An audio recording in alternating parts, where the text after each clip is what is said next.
Assalamualaikum warahmatullahi wabarakatuh.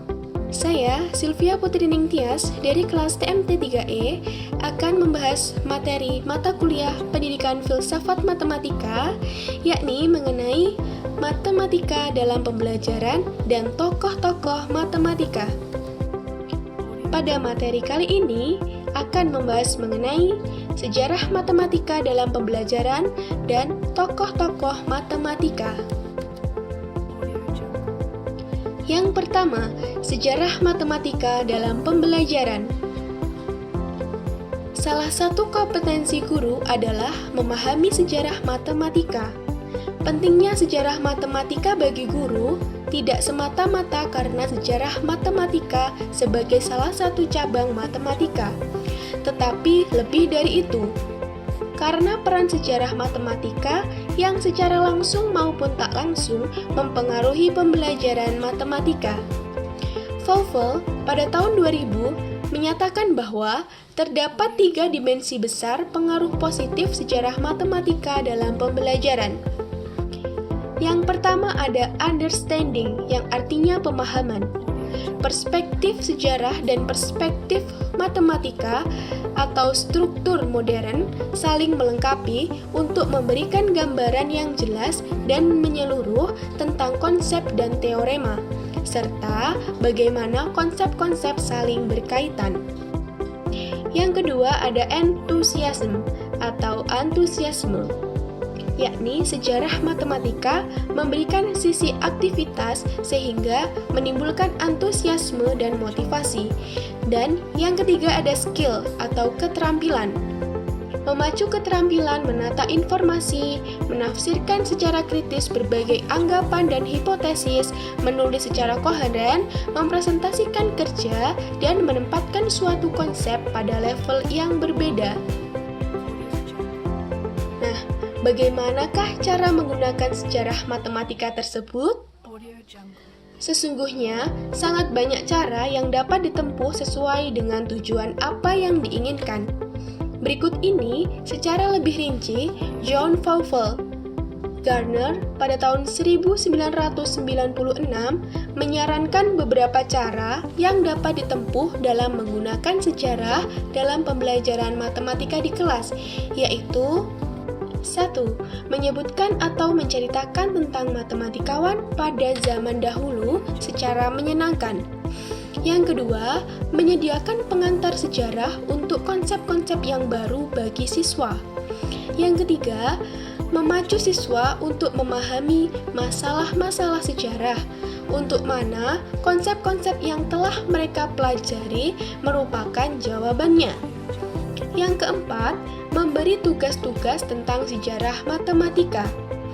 Yang kelima, melengkapi latihan-latihan di kelas atau di rumah dengan menggunakan tulisan-tulisan matematika dari zaman dahulu.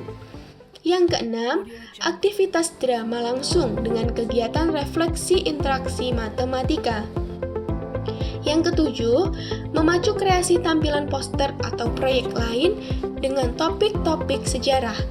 Yang kedelapan, merencanakan proyek tentang aktivitas lokal matematika pada zaman dahulu. Yang kesembilan, menggunakan contoh-contoh penting dalam sejarah matematika untuk menggambarkan teknik-teknik atau metode-metode matematika. Dan yang kesepuluh, mengeksplorasi miskonsepsi, kesalahan, atau pandangan lain pada zaman dahulu untuk membantu pemahaman dan penyelesaian kembali akan kesulitan-kesulitan yang dijumpai oleh siswa pada masa sekarang. Nah, pembahasan yang kedua mengenai tokoh-tokoh matematika. Tokoh-tokoh matematika antara lain Pythagoras, Euclid, Archimedes, Brahmagupta, Al-Khwarizmi, Fibonacci, Descartes, Fermat, Pascal, Newton, Gauss, dan Cantor. Yang pertama, Pythagoras pada tahun 580 sampai 501 sebelum Masehi. Pythagoras yang lahir di Pulau Samos, yakni di Turki, mendirikan perguruan yang disebut Perguruan Pythagoras. Dasar perguruan tersebut adalah bilangan, yang mengatur segala sesuatu.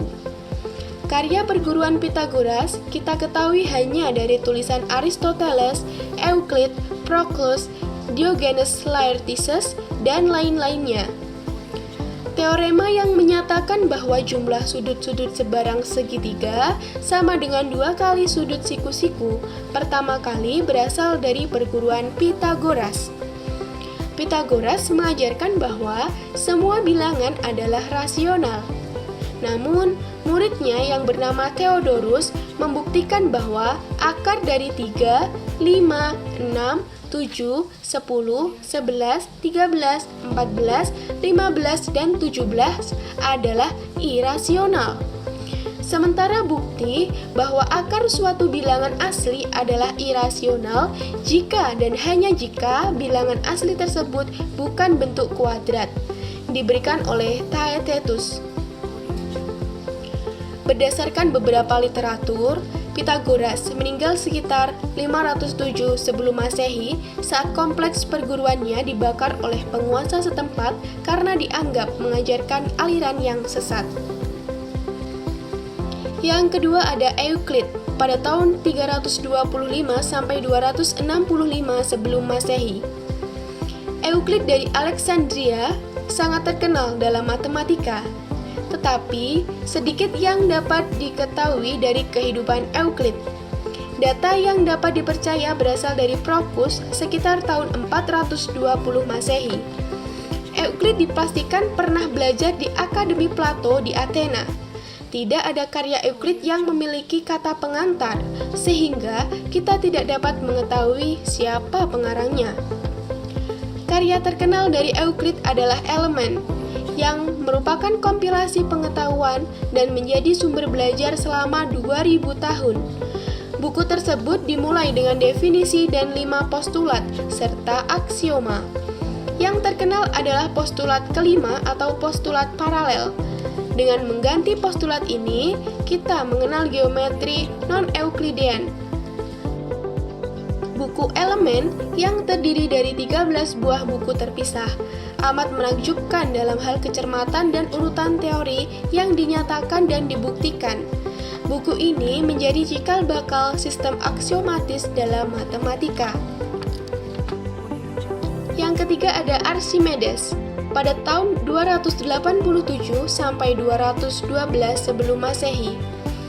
Archimedes berasal dari Syracuse, Pulau Sisilia yang menjadi koloni Yunani. Barangkali ia belajar di Universitas Alexandria sebab ia bersahabat dengan Eratosthenes, murid Euclid. Ia sering disebut sebagai matematikawan terbesar sebelum Isaac Newton. Archimedes menulis banyak subjek dan seringkali menggunakan cara apa yang sekarang dalam bentuk modern kita sebut dengan kalkulus. Karena itu, ia sering disebut sebagai bapak integral. Beberapa karyanya sebagai berikut. The Method atau metode yang banyak menjelaskan tentang metode menemukan teorema-teoremanya. Quadrature of the Parabola atau membujur sangkarkan parabol yang berisi 24 dalil. Measurement of a circle atau pengukuran lingkaran, di mana dengan metode klasik atau metode poligon beraturan, ia mendapatkan perbandingan akar berada di antara dan dengan menghitung keliling poligon segi 96 beraturan. On spirals atau tentang spiral yang berisi 28 dalil mengenai sifat-sifat spiral yang kini disebut spiral Archimedes dengan persamaan polar. Juga buku tentang konoida dan spheroida yang memuat 40 dalil mengenai isi benda putaran yang terbentuk oleh kurva derajat 2 dan soal-soal mengenai membagi bola sehingga volume segmen-segmen bola mengikuti suatu perbandingan yang ditentukan. Yang keempat ada Brahmagupta pada tahun 598 sampai 670 Masehi. Brahmagupta adalah kepala observatori astronomi di Ujjain yang merupakan pusat perkembangan matematika India saat itu. karya terpenting adalah Brahmasputasiddhanta pada tahun 628 yang ditulis di Binmal, ibu kota dinasti Gurjara. Sebagai pelengkap karya di atas, Brahmagupta juga menulis Kanda Kadyaka pada tahun 665 saat ia berusia 67 tahun. Brahmasputasiddhanta memuat 25 bab.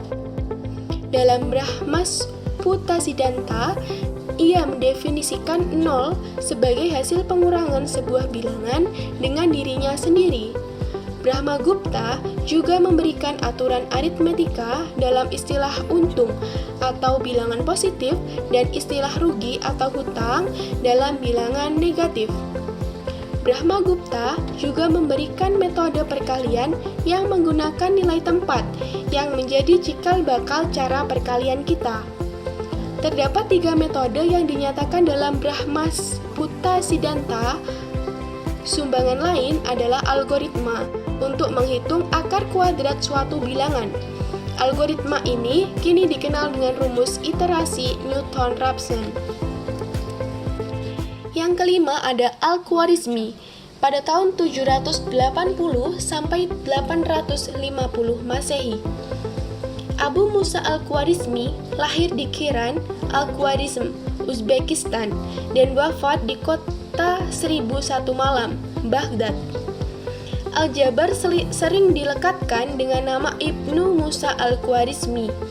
Gens dalam The Search of Al-Khwarizmi's Algebra menyebut bahwa Al-Khwarizmi adalah bapak aljabar. Begitu pula Boyer dalam A History of Mathematics. Lewat sebuah karya aritmetikanya yaitu Liber Algorithm atau Algorismi de Numerorum atau Arabnya Al-Jami' wa At-Tafriq bil Hisab Al-Hindi. Diperkenalkan angka-angka Hindu-Arab untuk pertama kali ke Eropa beserta sistem desimal. Ia berjasa dalam merintis dan memelopori perhitungan dengan angka 0 atau dalam bahasa Inggrisnya cipher yang berasal dari bahasa Arab cipher dan sistem desimal. Karena pengkajiannya yang analitis dalam karya-karyanya, namanya menjadi suatu istilah algoritma.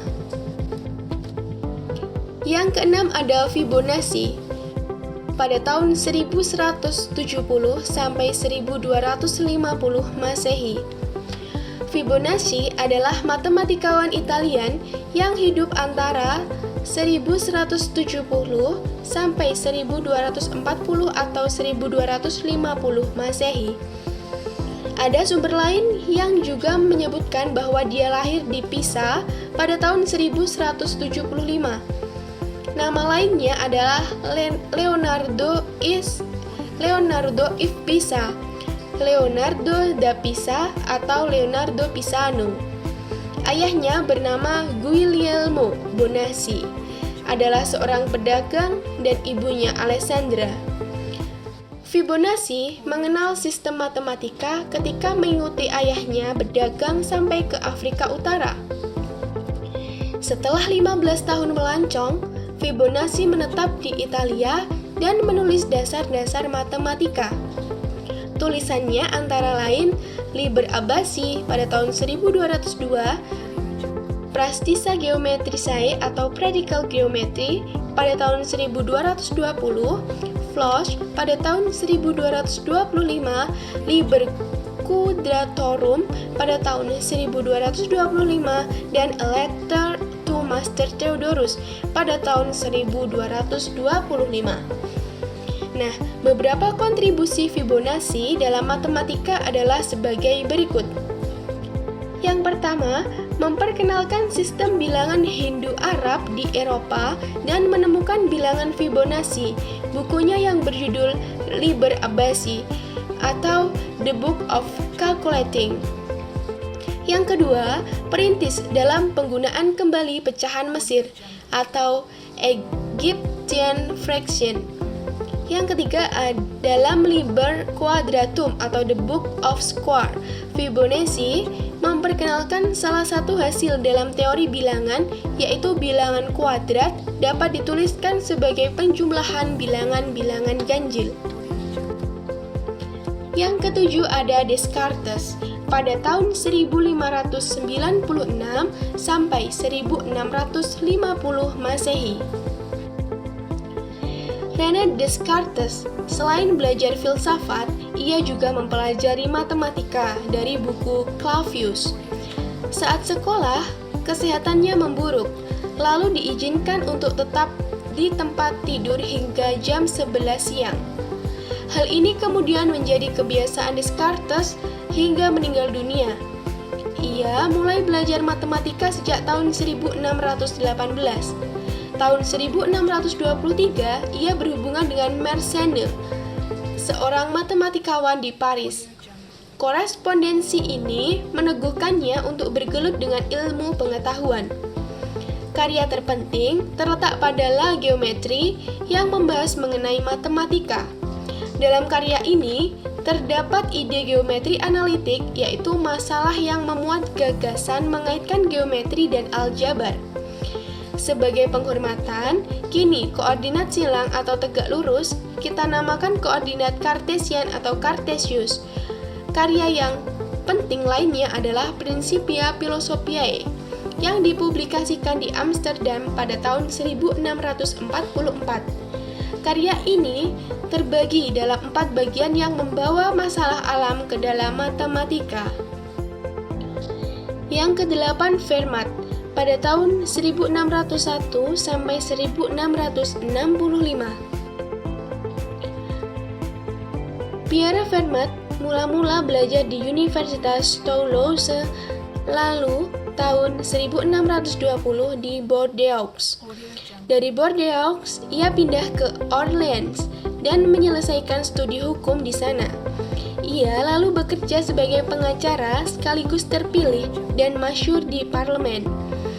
Fermat mulai berkorespondensi dengan Blaise Pascal tahun 1654. Dari sini terungkap idenya mengenai teori probabilitas. Kini, Fermat dan Pascal dihormati sebagai pendiri teori probabilitas. Dalam buku New Account of Discoveries in the Science of Numbers tahun 1659, banyak memuat metode antara lain untuk menunjukkan bahwa setiap bilangan prima berbentuk 4K+1 dapat ditulis sebagai jumlah 2 bilangan kuadrat, namun tidak detail. Di kemudian hari, Euler membuat bukti yang lebih rinci. Yang kesembilan ada Pascal pada tahun 1623 sampai 1662 Masehi. Blaise Pascal adalah anak ketiga dari Etienne Pascal. Blaise secara mandiri telah mempelajari geometri di usia 12 tahun. Sejak itu, ayahnya memberi Blaise buku elemen dari Euclid. Saat berusia 14 tahun, Blaise Pascal telah mengikuti ayahnya mengikuti pertemuan ilmiah atas prakarsa Mersenne di Paris. Pada usia 16 tahun, Pascal mempresentasikan makalahnya di bulan Juni 1639 yang memuat sejumlah teorema geometri proyektif, termasuk Pascal's Mystic Hexagon. Pascal menyelesaikan buku pertamanya, Essay on Conic Section, yang diterbitkan pada tahun 1640. Pascal juga membuat kalkulator digital pertama yang disebut Pascaline untuk membantu pekerjaan ayahnya. Setelah sempat dimulai tahun 1648, tahun 1654 ia menyelesaikan bukunya tentang irisan kerucut, The Generation of Conic Section. Pascal menganggap irisan kerucut sebagai hasil dari proyeksi titik terhadap lingkaran. Walaupun Pascal bukan orang pertama yang membahas mengenai segitiga Pascal, tetapi tulisannya dalam Treatise on the Arithmetical Triangle amat penting. Melalui surat menyurat dengan Fermat tahun 1654, Pascal membangun dasar-dasar teori probabilitas. Dalam 5 buah suratnya, ia membahas 2 masalah terkenal, the dice problem dan the problem of points. Karya terakhir tentang kurva sikloid sebelum ia meninggal pada usia 39 tahun karena sakit. Yang ke-10 ada Newton, pada tahun 1643 sampai 1727 Masehi. Isaac Newton dilahirkan di Lincolnshire, Inggris. Masa kecil Newton kurang mendapat perhatian. Menurut De Moivre, ketertarikan Newton pada matematika dimulai tahun 1663 saat ia dibelikan buku astrologi di Cambridge, tetapi ia tidak memahami matematika di dalamnya. Ia lalu memutuskan untuk mempelajari beberapa buku matematika lainnya. Talenta Newton mulai berkembang pesat setelah kedatangan seorang matematikawan Barrow di Cambridge pada tahun 1663. Barrow melihat bakat jenius pada Newton. Tahun 1671, Newton menulis dasar-dasar kalkulus diferensial dan integral dengan metode fluxion-nya lewat buku De Methodis Serierum et Fluxionum yang diterbitkan pada tahun 1736. Tahun 1669, saat Newton baru berusia 27 tahun, ia telah dipromosikan Barrow untuk menduduki Profesor Lucasian. Karya Newton pertama sebagai Profesor Lucasian adalah mengenai optik, di mana ia meneliti bahwa cahaya putih adalah gabungan berbagai tipe-tipe sinar lewat aberasi kromatik. Ia menganalisa gerak benda, gerak sentrifugal dan sentripetal, dan bahwa setiap benda sesungguhnya saling mempengaruhi melalui apa yang disebut hukum gravitasi umum, yang berbunyi, semua benda mempengaruhi benda lain dengan suatu gaya sebanding dengan hasil kali masanya dan berbanding terbalik dengan kuadrat jaraknya. Yang ke-11 ada Gauss. Pada tahun 1777 sampai 1855 Masehi. Carl Friedrich Gauss mulai masuk sekolah dasar saat berusia 7 tahun. Gurunya, Büttner, terkejut saat Gauss dengan seketika dapat menjawab jumlah bilangan asli 1 hingga 100. Ia masuk Akademi Brunswick dan di sana secara mandiri berhasil menemukan hukum Bode, teorema binomial, rata-rata aritmetik dan geometrik, hukum kebalikan kuadratik, dan teorema bilangan prima. Tahun 1832, Gauss dan Weber menyelidiki teori magnetisme terestrial. Hingga tahun 1840, ia telah menerbitkan 3 buku mengenai subjek ini. Gauss dan Weber juga menemukan banyak hukum fisika dan diterbitkan dalam kurun 1836 sampai 1841. Gauss terkenal karena kesabarannya. Ia seringkali telah mengetahui suatu metode atau masalah, tetapi tidak merasa perlu mempublikasikannya. Bahkan amat menghargai matematikawan lain yang menemukannya kembali. Dalam masa akhir hidupnya, Gauss banyak berkecimpung pada masalah praktis. Ia meninggal pada 23 Februari 1855 saat tidur paginya. Yang ke-12 ada Cantor. Pada tahun 1854 sampai 1918 Masehi, George Cantor terkenal sebagai penemu teori himpunan. Kontribusinya ini mengubah wacana matematika. Pada 1870, Cantor berhasil menyelesaikan soal ketunggalan representasi fungsi atas darat trigonometri yang tak dapat dipecahkan sebelumnya. Cantor menerbitkan makalah yang mendefinisikan bilangan irasional sebagai barisan bilangan rasional yang konvergen tahun 1870. Dedekind menulis definisi bilangan real lewat potongan Dedekind atau Dedekind cuts. Setelah membaca makalah Cantor di atas, Cantor membuktikan bahwa himpunan bilangan rasional dan bilangan aljabar adalah terhitung atau accountable tahun 1873. Pada Desember 1873, ia membuktikan bahwa himpunan bilangan real adalah tak terhitung. tahun 1874, Kantor mengajukan soal apakah ada korespondensi satu-satu titik-titik pada satu satuan luas dengan satu satuan panjang, yang akhirnya diselesaikan Kantor sendiri pada tahun 1877 bahwa ada korespondensi satu-satu titik-titik pada interval dengan sigma tertutup 0 dan 1 dan titik-titik pada ruang berdimensi P. Selama kurun waktu 1877 hingga 1882, Kantor mengirim karyanya tentang landasan teori himpunan ke jurnal Crelle, Jurnal Mathematische Annalen, dan Jurnal Acta Mathematica. Demikianlah pembahasan materi pada pertemuan kali ini. Terima kasih, semoga bermanfaat. Wassalamualaikum warahmatullahi wabarakatuh.